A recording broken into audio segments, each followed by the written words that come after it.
And today being 9/11, most of us our age, or a lot younger even, remember where we were on that Tuesday morning. I was in Philly, game planning for a game against I think it might have been against the Giants, I'm not sure, but I just happened to see the second one go in, and something you never forget. Been to the memorial now a couple years ago, would highly recommend it to anybody and everybody. Go spend as much time there as you can. The stories are amazing and compelling. So, for our country, what an important day this is. As far as the game, just really happy and pleased with the win. And I'd say the number one thing pleased with is the effort. The effort that our guys played with was about as good as it gets. It was standard-setting effort, in all three phases. And that was something that you can hang your hat on and you can win with. And the physicality was there along with that. So just really happy with that. Also the idea that we made plays that we had to make in critical situations to win the game. I thought guys came up with plays, stops, conversions, touchdowns, getting the ball in field goal range, making kicks, all the things, even punts. You look at Jordan's punt early on from backed up. I think he had a 60-plus yard punt, 50-plus yard net, flipping field position from your own 10-yard line. That's pretty great play that sometimes doesn't get noticed. So those kind of plays were made during the game. So really happy with that. The things that we is obviously it's always this way after your first game, and really it's this way after every game. But there's so many things we have to work on. So many things from an operation standpoint, both sides of the ball, and special teams, execution standpoint, both sides of the ball and special teams. Penalties, just way too many penalties. Too many times we took chips and we put them back in front of our opponent. We don't want to do that. We want to keep the chips, hoard the chips. You win with more chips, and we don't need to be giving them things that are caused by us not doing the things we need to do quite the right way. So we'll be looking at that real hard this week and looking hard to improve in those areas. That's what we refer to as winning football. So we'll be talking about that. But individual efforts, focus, playing hard, want to. Really proud of the guys and really proud of the win against a good Houston team. I've said this before, and about certain teams early in the season, they're going to win a lot of football games this year. So you mark it down, you'll see. That's a good young football team. So what questions do you have? John, as far as injuries, do you have any updates on Marcus Williams, Ronnie Stanley, and Tyler Linderbaum? I do. Again, I'll just confirm J.K. Is going to have the Achilles surgery to repair that. And he texted me last night after we texted back and forth and told me not to worry. He'll be back better and stronger than before. So his spirits will be good. Marcus has a pec injury. He's consulting with the doctors right now. He'll be out for a while. It may not be a season ender, though. There's different options that he has. So we'll keep you updated on that. And then it's soon, because he'll have to make a decision soon on a possible surgery there. Tyler has an ankle sprain, so I'd say week to week right now. He may be out for this game. Ronnie has a knee sprain, so again, that'll be kind of similar to Tyler right now, so we'll see where those guys are at, but they could be out this game. And we'll be counting on the guys, if they are out, to step up and play. Was there another one? Did everybody, any other injury questions while we're at it? While I'm on a roll. I guess while we're on a roll. Marlon Humphrey have a shot? Marlon has a shot. Yeah, thanks, Jeff. He's got a shot, but it depends. It's pretty early in the process, but it's possible. So we'll see. Mark. Same thing. Mark looks good. We'll see how he does. Though I would prefer those to the practice, to the report. Probably is going to be your best indicator. Was there any kind of setback with Mark on Friday? It sounded like Zay thought that he would play. Yeah, just you never know. I don't. It's just sometimes we hoped he'd make it, couldn't make it to the game. We were trying, he was trying, just didn't get there. John, was there a point where Marcus Williams tried to play through his injury during the game? There was. It happened. He didn't really realize what it was. It just kept bothering him as he went. Made some plays too. Marcus played great. It's a tough one for us. There's no doubt. And I'm disappointed that, Marcus, all three of those guys are great players. Those are guys that we're hoping to get back different times. But He did. He played some more plays, played well in those plays, and then just, it was really bothering him. He had checked out, and that's what they found. John, I know you don't want to be in this position again, but Geno Stone played and filled in for Marcus pretty extensively last year when he was out with the wrist. Does that help you a little bit in terms of knowing what you can expect from him? Well, yeah, we're still going to play great defense. I mean, I feel still really good about our defense, because Geno's going to be Geno. He's not going to try to be Marcus. He's going to play the way he plays, and he's proven he can play very well back there. So got all the confidence in the world in Geno and Darryl Worley and anybody else we might bring in here. We've got some options. So, but those guys, especially Geno, who's done it before, yes, 100%, all the confidence in the world in Geno. I know Patrick McCarry went in at left tackle once Ronnie went out. Is that kind of the plan to stick with him over there right now? Yeah. Patrick's our backup tackle, both sides, and Patrick's played a lot of football, so he'll play well. Also, it's not a guy that we're concerned with in terms of how well he'll play. He'll play well. And with Tyler, I mean, is it do you kind of look back and say, wow, I'm really glad we were able to get Mustafa on the practice squad? Mm-hmm. Absolutely, right. And Sam did a good job. John, is your thought that Melvin Gordon will be bumped up from the practice squad? Will you look outside the organization again for running back, which has happened before? No, I think that we're good. I like the guys we got. Melvin is going to, he's here for a reason, and certainly didn't expect it to be this quick, but that's why he's here. That's why he wanted to stay here, I think, because, he likes it here, and he likes the offense, and he likes the environment, and he's a heck of a talented guy. You saw him in the preseason. He's a proven back, so I'm very, very glad that he's here. So I'm sorry, John. That was when you say you're good. You don't foresee looking outside the organization to add a running back. No, I mean, no, I don't. That's not what I'm looking to do. But if you want to ask Eric what his thoughts are, give him a call. We'll do so after this. John, when with J.K. Dobbins, I think everyone kind of knew that he was going to be the lead back going into the season. J.K. was going to be the lead back going into the season. Now that he's done for the year, how do you foresee it? Do you feel it will be a kind of a committee between those three guys? Or? Yeah, I wouldn't have put it in those terms before, and so why would I answer the question in those terms after? We've got backs. We play our backs. They all play. They play well. We love our backs. We love all of our guys, and it's just nowadays NFL is a lot of guys have to play. I think that's pretty clear. And you roll guys. You play personnel groups. There's a lot of strategy to it, and every single guy on your roster has got to be able to win for you as a starter, and so I pretty much consider all the guys starters, really, if just being truthful about it. They all have to be able to play that well. They're on the team for a reason, it's because they're good enough to do it, and all those backs are going to play quite a bit. Coach, while we're talking about J.K., a lot of the players seem visibly affected by the news of his injury. What is your general message to the team when an injury impacts the players like that? I really don't have a general message. The message is understood. The guys understand it. I think you were also probably hearing the way they answered the questions, and they answered it in that sense. They understand what it means, and it kind of goes back to the last conversation in terms of everybody's a starter, and now certain guys get opportunities to step up and show what they can do, and we'll be counting on those guys to do a great job, and I know they will. So disappointed when injuries happen, excited for the guys who get an opportunity, and you move forward because the games keep coming. John, staying with the running backs, Justice Hill, you talk about him a little bit as a guy who's, he's been here a while and always done well on special teams, but seems like whenever he's asked to do something that's kind of stepped in, and now he may have a chance to play a bigger role as a back.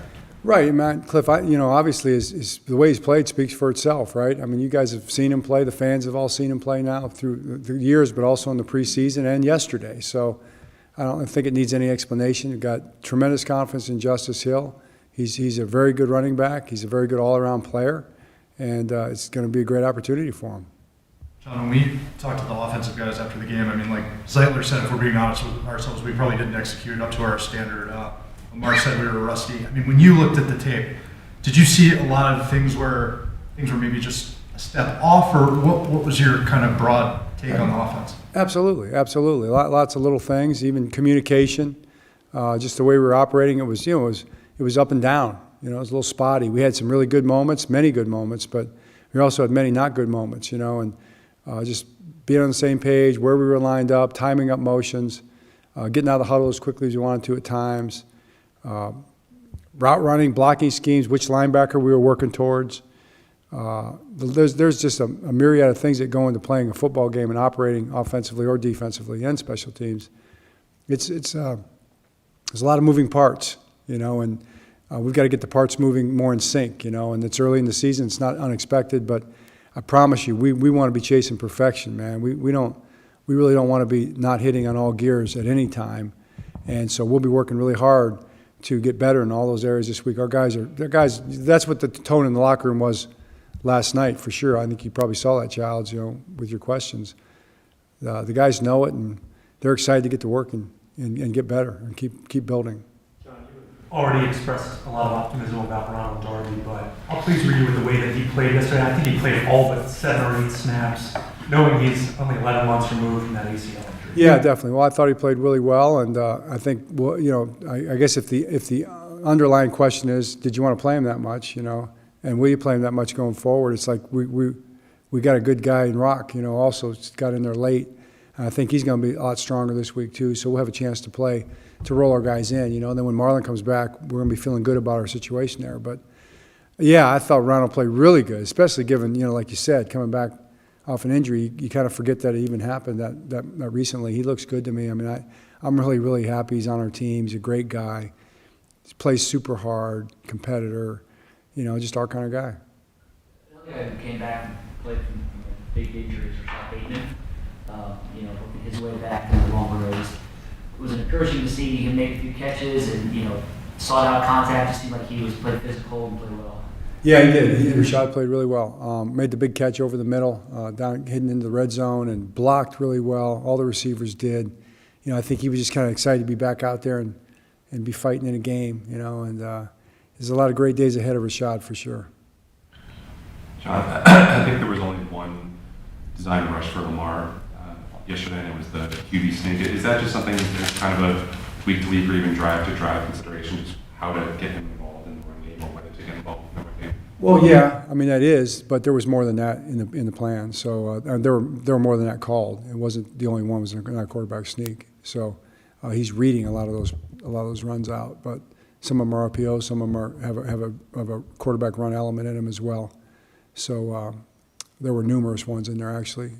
So I think it will be week to week, yes, and he's going to have to be. He's someone that is an element of his game that defenses are going to have to account for sure, Jonas, every week. I mean, that they're going to have to account for him, both out of the pocket, extending plays, and also with the QB-driven plays, and we've got a myriad of those plays.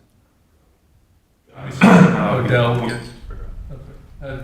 Odell get quite a lot of snaps yesterday. Was that how much was that planned? How much was that dictated by matchup situation? Yeah, I mean, I think it's both, kind of the way it goes. But he's a starting wide receiver, so he played like a starting wide receiver, played a lot of plays, he's healthy, he's excited to be out there, and, that's going to translate. He had a couple big catches. I mean, a huge catch at the end that got us in field goal range. It was a kind of put the separation in the lead that we needed. Big pass interference, that he drew because of the way he ran his route and got open. I thought he was a factor out there. Another guy that blocked exceptionally well. He was into the game. He's playing physical. It was fun to watch him play. John, you talked to Dante after the game yesterday. You praised Mike Donald for being a guy who can draw up something to put these guys in positions to succeed as a pass rusher. And you hear that echoed by other guys who just compliment him on his teaching ability. Obviously he had a great year last year, but when you were going through the process of interviewing him a couple of years back, he'd obviously been in this building. Did you know that he would be, that creative, that good teacher for this job when you kind of were going through that process with him? Yeah, that's why he got the job, and had been with him, for many years. He basically grew up here as a coach, and he's, we have a great coaching staff. I think Mike's a good example of the coaching staff, but he's young, and he's smart, and he's very determined, and turns over every stone, and comes up with ideas, but he also vets his ideas, and not just his ideas, he's collaborative, with the guys. We've got a great staff. I mean, Anthony Weaver, you're not going to find a better leader, better defensive coach than Anthony Weaver. He's going to be a head coach very soon. Zach Orr, heck of a young linebacker coach. I mean, Zach gets those guys rolling and teaches details at the same time. Denard, we added Denard from Philly. He's added so much, to the secondary in terms of ideas and technique coaching, and is also a very demanding coach, along with Chris Hewitt, who's been here many years, coordinates our pass defense, just does a phenomenal job with that. I mean, Chris Hewitt, Denard, Zach eventually, these guys are all going to be coordinators and head coaches. And then Chuck Smith, adding Chuck to the defensive side was big, and I think you saw, kind of the energy that those guys brought to the pass rush, right? And Chuck deserves a lot of credit for that, and he does a phenomenal job with those guys. So I think I got everybody on the defensive staff. There's more guys, younger, they'll wait their turn, but we've got a phenomenal staff, and I'd say the same thing about the offensive staff and the special team staff. So your question's about Mike, but I turn it to the whole group. It's a great coaching staff. John, nowadays there's a ton of injuries league-wide yesterday, and you know how it is with injuries. People want a reason for them. Whether it's field, whether it's preseason preparation, whether it's how hard teams are practicing, there always has to be a reason for them. From your perspective, when you have 4 guys go down, do you feel like you're damned if you do or damned if you don't as a coach, that it's just inevitable at times, that whether you play guys in the preseason or you hold them out, it's kind of inevitable? Or how do you kind of process it when you have such a hard day like that on the injury front? Well, I mean, I think I've learned that there is no answer. If there was an answer, then that'd be what would be what everybody's doing. You practice guys, and or you don't practice guys. You play them in the preseason, or you don't play them in the preseason, and injuries happen, and that's the reason. And would you do the other thing? It's like being on a hamster wheel. You're on the hamster wheel and not getting anywhere. And really, that's kind of how this injury conversation is going in the NFL. I think progress is being made for sure, but looking at whether you play in the preseason or don't. How many reps you take in practice or you don't take. We're all ramping our guys now. Is there a long enough ramp, really, to ramp the guys properly? I'd say no. So I think the people that are doing the studies on this, they know that too. So what they're going to have to do eventually is they're going to have to change the whole thing, the whole preseason process, and update it, because it's just been basically by what's always been done. And they know that it's not enough time to get guys ready to play in that short preseason period. So there's a way to do it, there could, because you do the studies, and they've done them, and they know what the way is. And I think that the NFL and the NFLPA are going to come together on this, and they're going to come up with the best thing for the players, keep the players healthy so you can have them, so they're ready to play. Because if you don't do enough and all of a sudden you go play a game, the game is as taxing. The game is taxing as it is. It is, and you got to be ready for that to be taxed in that way. So if you don't do anything and you go play an NFL game, bad things are going to happen. If you overdo it, or as you push through to get ramped up, there's a chance things are going to happen. You get soft tissue injuries and things like that in practice. And if you play them, then you've got the inevitable third part of it, which is just injuries happen. Guys, they get fallen on. They get caught in an awkward position because it's a contact collision sport, and the more games you play, the more of those injuries are going to happen. So. That happens in the preseason and the regular season. So I believe the NFL and the Players Association are of the right mind, and they want to do what they can do, and they'll get together and they'll come up with a good solution, and we'll see some major changes in the way the preseasons are built in the future. Are you saying with a longer ramp up? Are you saying maybe start training camp earlier? I'm not understanding. I mean, that's pretty obvious. Yeah, what I'm saying. So there's ways to do that and figure it out, and with the whole big picture in mind, from February till September. All right. Great, thanks. Yep.